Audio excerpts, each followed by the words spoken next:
I thought my dad was dead, until I found him living in the walls of my childhood home. I was 10 the last time I saw my father, or at least the last time I thought I saw him.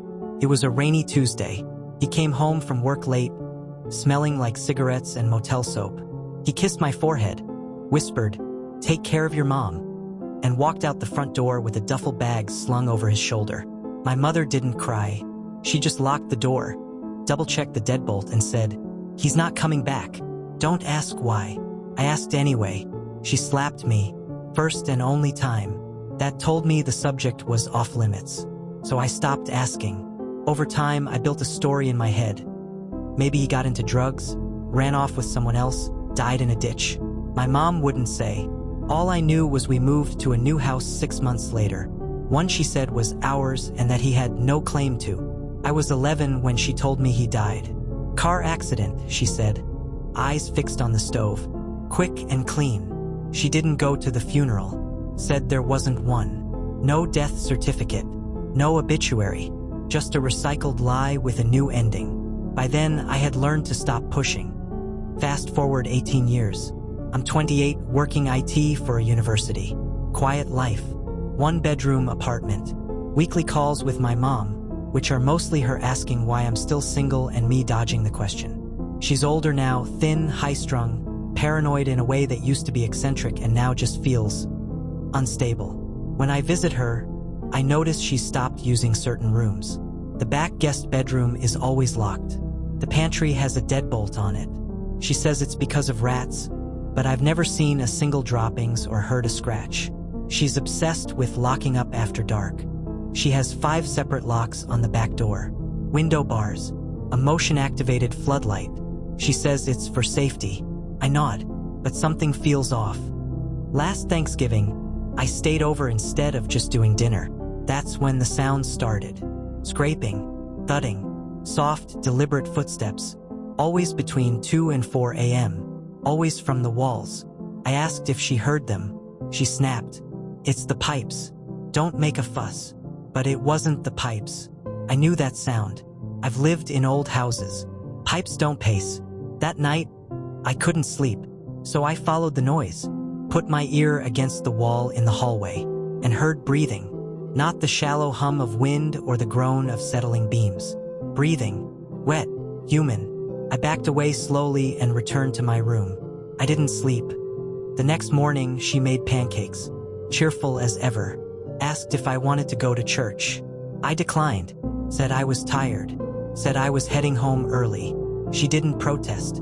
As I pulled out of the driveway, I saw the curtains in the back guest bedroom flutter, just for a second. No one should have been in there.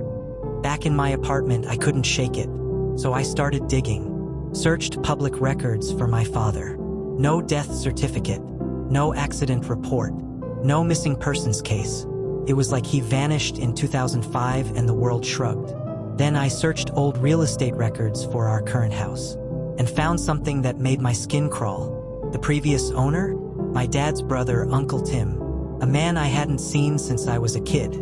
He sold the house to my mom 6 months after Dad left. Except he didn't sell it. He transferred it.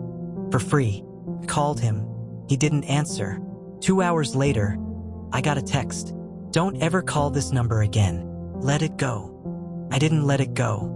I drove back to the house the next weekend. Told my mom I was visiting for a surprise brunch. She seemed irritated. Kept checking the clock.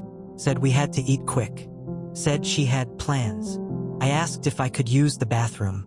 Instead, I went down the hall, straight to the back guest room. Still locked, but the frame was cheap, the hinges rusted. It didn't take much to pop it open with a butter knife. What I found inside didn't make sense at first. Mattress on the floor, piles of books, empty food cans, a lantern, a small sink and camping toilet, blankets duct-taped over the windows, a wall lined with spiral notebooks stacked like bricks, and in the corner, a mirror, cracked, but angled perfectly toward the door. Someone had been watching it, waiting. I heard footsteps behind me. My mother. Her voice shook. You shouldn't be in here. I turned. Who's living here? Her face crumpled like paper. For the first time in my life, I saw her truly scared. Then she whispered, He didn't leave. I froze. What do you mean? She stepped inside, slowly, like the room itself might betray her if she moved too fast. Her hands trembled as she pulled the door shut behind her. I never wanted you to see this, she said, eyes darting around. It's not what you think. I looked at the mattress, the stacks of notebooks, the sink. Is Dad alive? Her silence was answer enough. Where is he? She walked past me and opened a cabinet I hadn't noticed. Low, covered with a dusty crocheted cloth. Inside was a false bottom. She reached in and pulled out a small ring of keys. There's a root cellar under the house, she said. He's down there. I backed away. You're keeping him prisoner? No, she snapped. Then, softer, he's sick. I didn't follow. Not yet. I couldn't move. So she told me. After he walked out, she said he came back 2 weeks later, ranting, disoriented, talking about being followed, about voices, about cameras in the trees. He'd been in a motel but said they found him. They're trying to break me, he told her. She thought he was on drugs. She screamed at him to leave. He collapsed on the porch, convulsing, foaming at the mouth. She didn't call an ambulance. She didn't want them taking him again. Instead, she dragged him inside, put him in the basement, said it was just until he stabilized. But he never did. He changed, she whispered. His eyes, his voice. He stopped being him. I stared at her. So you locked him under the house? No, he wanted to stay down there. He said the light made it worse. The noise. Said I was the only one who could protect him. You believed him? She nodded. Mom. That was 20 years ago. She looked away. He still thinks they're coming, she said. Every night. He hears them, feels them, says they crawl under his skin. I wanted to scream, to run, to call someone, but I didn't, because a part of me needed to see. The entrance to the root cellar was in the laundry room, beneath the dryer. She rolled it aside and unlocked a hidden latch under the floor mat. A square trapdoor, wooden and ancient, the kind you see in horror movies, creaked open like it had a voice. Darkness below, thick and warm, like breath. She turned on a switch. A single bulb flickered to life beneath. I bring him food twice a day. He doesn't like to talk much anymore. I climbed down first. My feet hit concrete, dirt walls, damp air. There was a bed frame, rusted and bent, a shelf lined with tinned food, a bucket in the corner, a battery-powered radio playing static, and in the farthest corner, hunched beneath the bulb, him. His beard was wild, gray-white like ash. His clothes were rags, layered in grime. His hands looked like claws, fingernails grown into curves. And his eyes, they were open, alert, but there was no light in them, just depthless void. He didn't speak, didn't blink. He stared right through me. Dad, I croaked. Nothing. Dad, it's me, your son. He tilted his head, just slightly, and then, in a voice that barely resembled human, you brought the others. I stepped back. What? The others? You didn't close the door. They know. He stood. I scrambled for the ladder. I tried to protect you, he growled. I begged her not to let you near, but now they'll crawl in you. I climbed like the ground was lava. My mom was waiting at the top. He doesn't mean it, she said. Not always. He gets worse when he's excited. I slammed the trapdoor and locked it. We sat in silence for nearly an hour. Neither of us knew what to say. The rules of family didn't apply anymore. Eventually, I asked, "Why didn't you get help?" She looked at me like I'd asked why water was wet. Because he asked me not to. He said if they took him, he'd be gone forever. And you believed that? No, she said quietly. But I loved him. I stood. I have to tell someone. She didn't protest. She just asked, "Will you come back after?" I didn't answer. I didn't go to the police. Not at first. I drove for hours. No music, no stops. Just me, the empty road, and the hum in my chest that felt like it might explode. I thought of every childhood memory, every bedtime story, every birthday, every time I asked where Dad went and Mom said, "Some men just aren't built for fatherhood." That was a lie. But the The truth was worse than anything I could have imagined. Eventually, I pulled into a motel 2 towns over. Cheap, sagging roof, a blinking vacancy sign like a warning. I paid cash, showered, sat on the bed, stared at the ceiling fan spinning like time itself had lost direction. I wanted to believe my mother had gone insane, that the man in the cellar was just some homeless lunatic she found and convinced herself was my father. But I couldn't unsee his eyes, his voice. I couldn't forget the way he said, "They'll crawl in you." I made the call the next morning. Not the police, Adult Protective Services. I didn't give names, just an address. I said I was worried about a man being kept in inhumane conditions, that there was possible mental illness involved. They took my name but didn't press for details. I hung up and immediately felt cold, like betrayal had a temperature. I didn't go back for a week. Couldn't. I needed time to breathe, to re-enter the world where people smiled and music played in stores and no one kept family members under floorboards. Then the letter arrived. No stamp, no return address, just slid under my motel door. Inside was a single sheet of paper, written in my mother's handwriting. "He's gone," that's all it said. I drove back in a panic, half expecting the house to be ashes. It wasn't. It looked the same as always. Paint peeling, roses dead in the front yard, blinds drawn tight. My mom was in the living room, sitting in the same recliner from my childhood. She looked smaller somehow, like gravity had started to win. She didn't look at me when I came in. "They took him," she said. "Who?" "3 days after your call. Some agency. They wore suits, had unmarked vans. No names." I blinked. "You mean APS?" "No," she said sharply. "Not them. These people didn't ask questions. They just showed credentials, told me to step aside, and took him. Like he was evidence. Like he didn't matter." I sat across from her. "You told me he was sick." "He was," she said. "But he wasn't wrong." She leaned forward, eyes suddenly sharp. "You remember the night terrors? The ones you had at 9? Barely.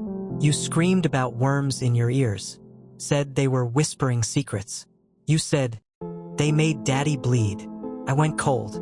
She pulled out an envelope. Inside were old drawings, crayon scribbles, black lines twisting into human shapes with holes where their eyes should be. One had the word "listen" written over and over in shaky letters. I had no memory of making them. She handed me a Polaroid. It was me, age 9, lying in bed, mouth wide open in a scream. Eyes rolled back, bloody tissue in my ears. "You had a nosebleed that lasted 2 hours," she said. "We went to the ER. You don't remember?" I shook my head. "The next day, your father locked himself in the garage and burned all his notebooks. Said he wasn't going to let them have you too." I stared at her. "You kept all this from me." "I had to." "Why?" "Because if you remembered, they might come back." Her face broke. "You don't know what they did to him, what he saw." That night, I couldn't sleep. I lay in my childhood bed, staring at the ceiling. I thought I heard something, scratching, like fingernails on wood. But when I turned on the light, it stopped. I checked the trapdoor, still locked. I went back to bed. That's when I saw the drawing on my nightstand, one I hadn't seen earlier. Fresh crayon, still waxy, black figures, no eyes. The word "listen" written in the corner. My hands started to shake, and I realized something I hadn't dared think before. What if my father wasn't insane? What if he was the only one who ever saw them coming? I didn't sleep that night. Every creak in the house made my skin crawl. I left the light on like I was 6 years old again. And when I closed my eyes, I didn't dream. I remembered that last night before he vanished. I was 9. I'd woken up to a noise outside my window, whispering, not voices too soft for that, like a choir made of static. I crept to the glass and saw him, my father, standing in the yard, staring up at the moon with blood running from his nose. His shirt was torn, his arms out like a scarecrow, and in the woods behind him, something moved, something tall, thin, wrong. The next morning, he was gone. My mother said he'd left us. I hadn't thought about that memory in 20 years, but now it played on repeat in my mind like a scratched film reel. and I couldn't stop hearing that word. Listen. I left the house before dawn, didn't tell my mother, didn't pack. I drove 3 hours to the city where I went to college, found a friend from my psychology program who now worked at a clinic. I told him I was doing a deep dive for a research story, needed help understanding delusions, auditory hallucinations, mass psychosis. He was suspicious but curious. We talked about folie à deux, shared delusions between people in close relationships. Fit my mom and dad. But then I mentioned the drawings, the bleeding, the fear. He paused, said, "That's not a shared delusion. That's trauma. Kids who experience that kind of fear don't invent it alone." I asked him if there was any kind of mass event like contamination or chemical exposure that could cause paranoia in a whole household. He asked if I wanted a CT scan. I didn't answer because the buzzing had started again in my ears, very faint, but steady, like something distant tuning in. When I got back home, the house was quiet, too quiet. My mother was gone. No note, no signs of struggle. Just one thing, the trapdoor was open. Not fully, just cracked. I called down, heart in my throat. "Mom!" Silence. I descended slowly, step by step. The cellar was dark. The bulb that once lit it hung shattered by the cord. But I saw footprints in the dirt. Small ones. Hers. And something else. A message scrawled on the wall in black ash. They brought him back. The next morning, the sheriff found my mother's car parked by the lake. Keys in the ignition.